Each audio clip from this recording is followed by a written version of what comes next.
Paulo e é um prazer poder estar aqui. E venho com Javier, Larissa e Edmar, que são membros frequentadores do Santuário Vida. Eu moro na ilha de Itaparica há 10 anos e frequento a ilha há 42 anos. Eu tenho 49 e frequento a ilha. Quando eu vim a primeira vez à ilha, eu tinha 7 anos de idade, né? Para veranear com a família e tal. E depois não paramos mais de vir. E eu decidi que moraria aqui. Bom, nesses 10 anos que eu moro aqui, vamos fazer 10 anos em agosto, que nós, no dia 10 de agosto, no dia de São Lourenço, que nós iniciamos um trabalho que começou o grupo de estudo Vida. Passado o tempo, o grupo de estudo passou a ser grupo de estudo e oração Vida. Depois nós passamos a ser Santuário Vida. E por que essa progressão assim? Grupo de estudo e oração Vida, porque naquele tempo a gente só estudava e só fazia as orações. Depois de um período de 3 anos, foi incorporado a esse trabalho de estudo de oração alguns serviços, entre aspas, espirituais, ou melhor, algumas assistências espirituais, algumas orientações espirituais. Eu sou oriundo da Igreja Católica, catequista, só para as pessoas entenderem de que lugar a gente fala, né?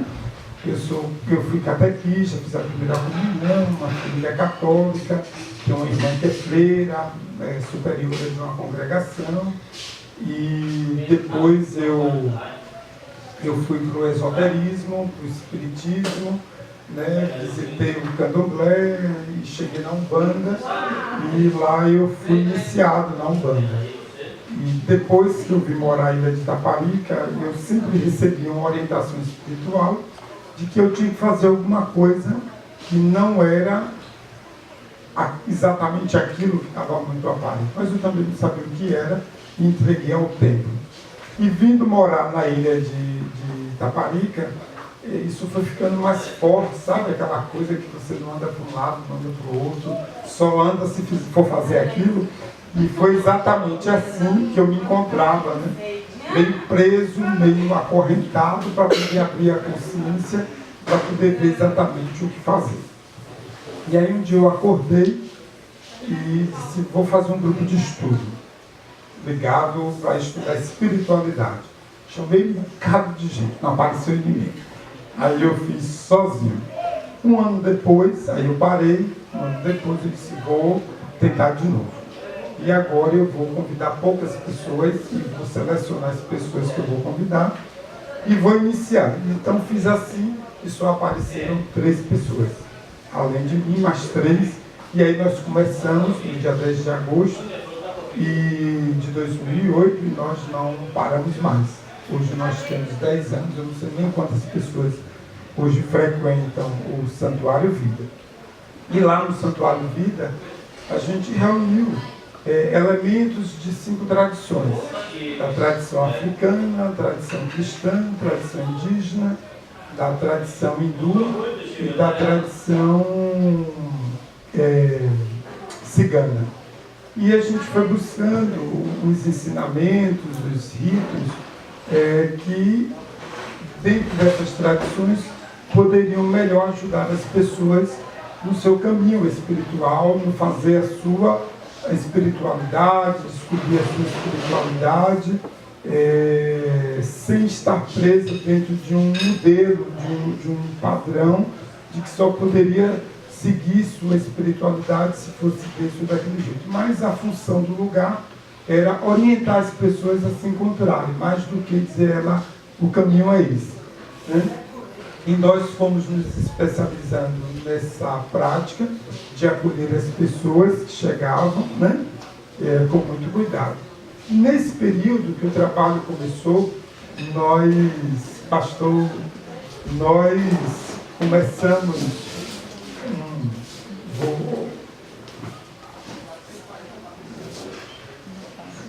nós recebemos uma comunicação Babalorixá, que dizia: olha, vocês iniciaram um trabalho aí, eu estava consultando IFA, que é o jogo de búzios aqui no Brasil, e tem uma entidade da ilha de Itaparica, um ser da ilha de Itaparica, que está pedindo que você peça autorização para fazer o que você faz. Aí disse: misericórdia. E agora?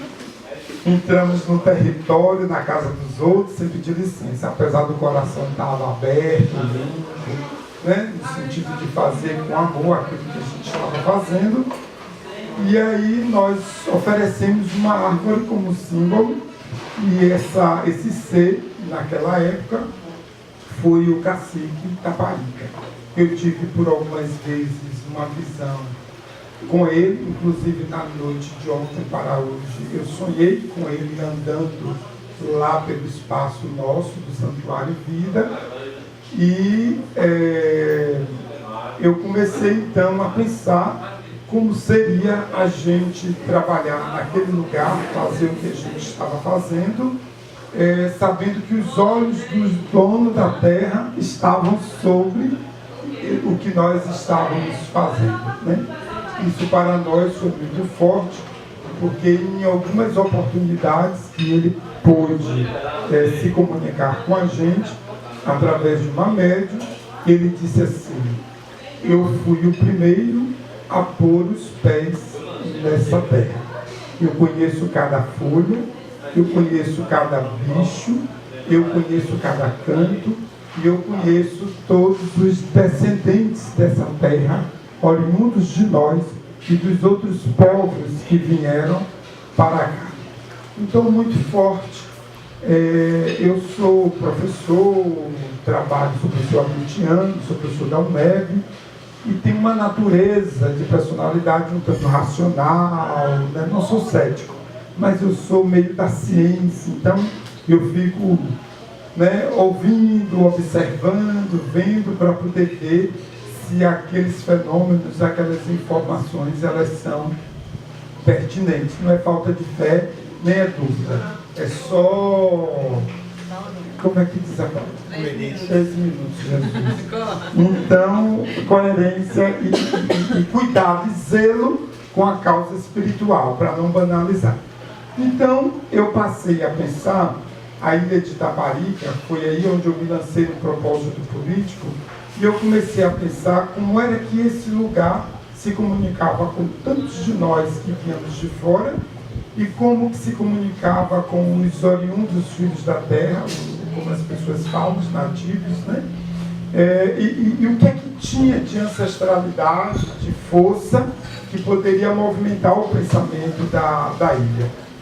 Então eu desenhei, com as minhas andanças espirituais, 3 símbolos arquetípicos que orientam um pouco a força da ilha de Itaparica. Um é o próprio, a força indígena dos Tupinambás, que são na figura do cacique Itaparica, o outro dos Eguns, né?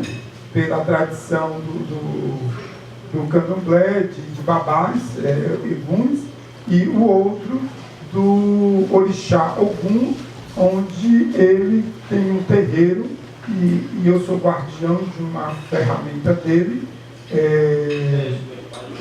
que é um ancestral direto da África, que vem e se ancora aqui na ilha de Itaparica, ali em Mar Grande.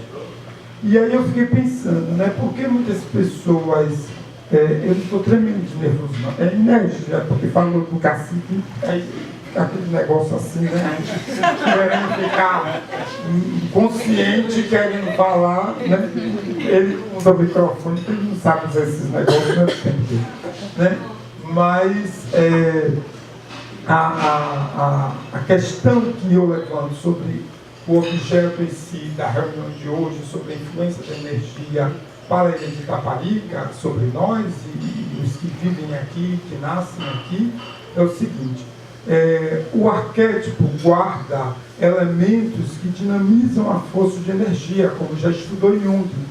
Se eu não tenho os elementos, símbolos arquetípicos daquilo que forma uma consciência coletiva, e se eu não movimento esses símbolos arquetípicos que me dá força para poder ter a consciência da identidade e do lugar, então esse arquétipo ele se retrai. E ao se retrair, ele leva consigo os símbolos e as forças e fica esperando a hora que as nossas consciências irão se comunicar com essas forças primordiais, essas forças não arcaicas, mas as forças que dão sustentação à vida. Por isso que a gente pôs o nome do lugar, por orientação espiritual, de Santuário Vida, por entender que a ilha como um todo é um santuário, né? É um santuário de vida. Então, na medida que a gente olha e vê que as coisas precisariam ganhar um quê de evolução, é quando essas forças arquetípicas elas estão mais distantes. Então, é possível que a gente sofra menos influência dessa energia quanto menos consciência a gente tem sobre ela. Basta olhar na cultura da ilha o tanto que a gente vem perdendo os elementos arquetípicos dos povos que formaram essa ilha. E não foram pessoas sem energia, sem espiritualidade, sem história. Então, essa é a questão que a gente vem de vez em quando conversando no santuário e acolhendo, né, conhecimentos que vêm, que nos ajudam a entender do próprio da doutrina espírita, da eubiose, dos ensinamentos do Evangelho, dos ensinamentos da matriz africana, dos ensinamentos budista, hinduísta, aquilo que a gente pode melhor se comunicar e construir uma relação, um vínculo com a força do lugar. Essa ideia do colonizador, do forasteiro, a gente que impõe sobre a terra do outro, sobre o lugar do outro, a cultura do outro, a força do outro, né? O que a gente pensa e que a gente crê, sem se comunicar e ouvir o que essa terra e sua força ancestral quer para ela, então é possível que as coisas fiquem meio no contratempo, no impasse, pelo fato de não se acolher, não se ouvir o que a força do lugar ou as forças desse lugar requerem de nós enquanto consciências. Eu vou para a repescagem. Já foi mesmo.